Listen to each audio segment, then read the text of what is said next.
Welcome back to Getting to Know, the show about Transformers characters and their action figure history. And today, we're going to be a bit self-indulgent, because I want to talk about one of my favorite Japanese exclusive characters, someone who's always had a soft spot in my heart even though I don't know all that much about them, Dai Atlas. A massive thanks to Bendy and the YouTube channel 4372 for giving me this recommendation, and also for giving me the excuse to talk about this very strange boy. 貴様らサイバトロンパワードマスターダイアトラス貴様らデストロンがこの地球を踏み荒らすことは我々が許さん何を気取りやがって In case you don't know who Dai Atlas is, he was the final leader of the Autobots, or as they're called in Japan, the Cybertron, in the final anime of the G1 era. He replaced Starsaber as the main character of the franchise, and he had the shortest anime run out of any of the previous great Autobot leaders. In terms of a character, Dai Atlas is best described as a martial pacifist. Even though he is one of the greatest warriors to ever come from Cybertron, he often will abandon the war effort in order to better protect civilians, and he would rather die than see a single person be hurt in the crossfire of the Autobot and Decepticon war. This is best shown in the IDW 2.0 continuity, in which Dai Atlas was not really aligned with the Autobots. He was more or less a lone gun who was more concerned with saving other planets than actually siding with Optimus Prime or anyone else. But that's enough explanation. Why don't we actually get into those toys? If we go to the Fight Super Robot Lifeform Transformers in the year 1990, you could have gone the Powered Master Dai Atlas. Look at this behemoth of a toy. He comes with 3 separate alternate modes, that being a drill, a jet, and his base mode. And honestly, out of all the G1 leaders, he probably has the best base mode. It actually looks like a tower. In terms of the robot mode, he's this beautiful, bulky, blocky figure. He doesn't have much posability, really it's just the arms. But that doesn't change the fact that this is an impressive figure. The funny thing about Dai Atlas is he's technically a combiner. If you get Sonic Bomber and Road Fire, his 2 best friends, they can form Big Powered, a massive flying shuttle. And you could get all 3 of them in the multi-figure gift set. This gift set is one of the rarest pieces of G1 merchandise ever, because it was made essentially when the toy line was on its very last leg in Japan. It would take over a decade to get our next figure of Dai Atlas, but he was in the Super Collection figure line. Here, he would have been a 3-inch tall PVC figure, and there was a variant of him that would have been pewter, made to look like it was made out of sculpted metal.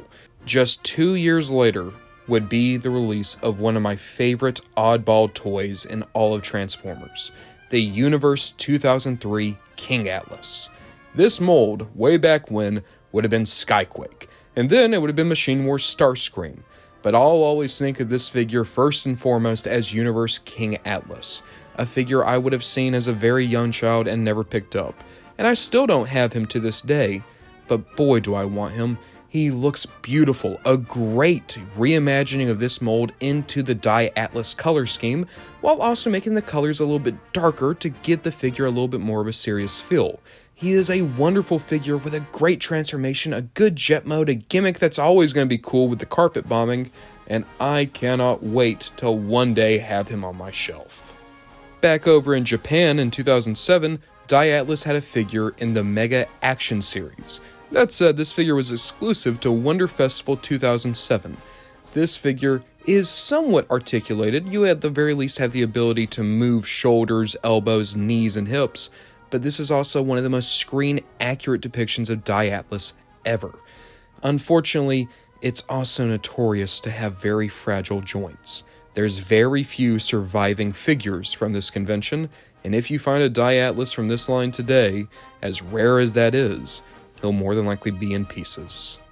I know we haven't talked about a lot of figures yet, but we've already reached our halfway mark. Dai Atlas just doesn't have all that much. So why don't we take just a brief break and talk about some of the third-party figures he's had over the years. The first third-party Dai Atlas I would have been aware of would have been the Fans Project Warbot Dai Z. This incredibly chunky figure would fit in perfectly with a classic shelf, which was what Fans Project always went for. I would love to pick this figure up.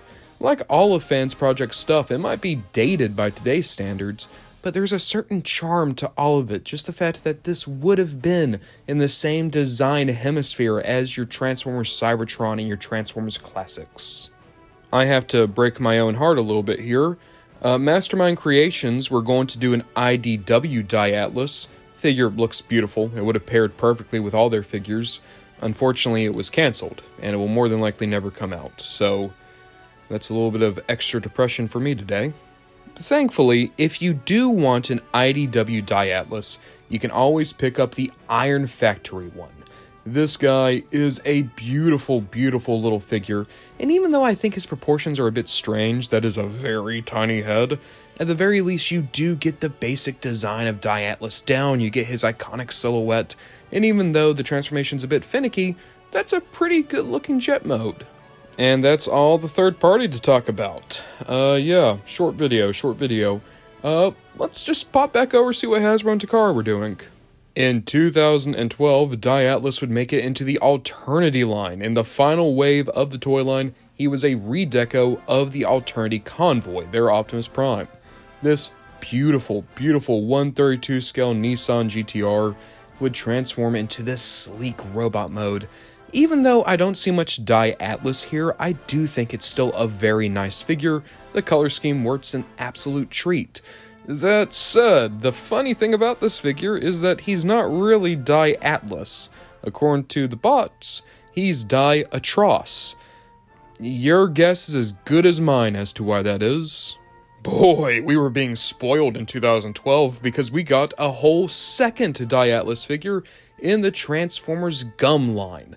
I love these Kabaya Gum kits. They're so clever and fun little cheap model kits, and I think Dai Atlas does look pretty good. He's essentially just the G1 guy, made small. This exact figure, alongside Sonic Bomber and Roadfire, would be re-released in 2016 in one big box, so you could have your big powered all in one go. In 2019, Dai Atlas came back in the biggest way he possibly could, because over in Japan in the Transformers Legends line, Dai Atlas was remolded from Titan's Return Overlord and made into this beautiful, beautiful figure. They even found a way to approximate the drill mode, the jet mode, and the base mode. He can go into the big powered mode with Sonic Bomber and Roadfire that had also been given new figures. Even though there were some quality control issues here, Dai Atlas apparently has notoriously knobby knees, and the other two have a hard time hanging on to him for their big powered mode. That doesn't change the fact that they went for it. So I'm going to date the video here just a little bit. If I had chosen to record this the day before I did, then that's where this recording would have ended. But instead, I did this the weekend of San Diego Comic-Con 2024, in which we now know that in Flame Toys and their high-end Kayokari Curry line, they are doing Dai Atlas. This massive reimagining of the character takes a little bit of IDW, a little bit of G1, a little bit of toy black magic to make an insane figure.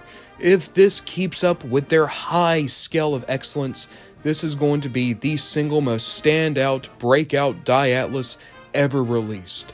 And that's it! Usually, this is the part of the video in which I start talking about how I'm amazed that a character doesn't get more toys. Look at Alita 1, or, to some extent, even a character like Lockdown. I don't really have that opinion with Dai Atlas. If anything, I'm surprised he has as many toys as he does. Don't get me wrong, I love the guy, I love his figures and how they look, but at the same time, we're in a world in which those original Transformers anime are being completely forgotten. Master Force, the Headmasters, Transformers Victory, there's less and less people talking about those things every single day. And if they're not being talked about, there's no way Transformers Zone is being talked about. Dai Atlas is always just going to be one of those cool fixtures of the fandom. A true if you know type of character. But that's also where some of the magic comes from now. When we do see him pop up in a comic, we get excited. And even more crazily, when he gets a new figure, that's a huge thing to talk about within the fandom. And for every figure he gets, for every appearance he makes in a comic book or a mobile game, there's going to be a lot of people who are hearing about this character Dai Atlas for the very first time. But guys, I'll ask you, which was your favorite Dai Atlas? Is there a Dai Atlas that you might be trying to track down right now? What are the characters that we'd like to talk about? Don't get me wrong, we have a massive list of viewer suggestions, and we're going to get to each and every one of those characters in time, but I always like to hear new ideas, because you never know what might make an interesting video when. I of course have a couple of characters I'd like to talk about, but we're going to get to all of them eventually. I think our next video is probably going to be about Tarn, but I'm not quite sure yet, so don't quote me on it. But in any case, thank you guys for watching, and hey, we'll see what we get up to next time.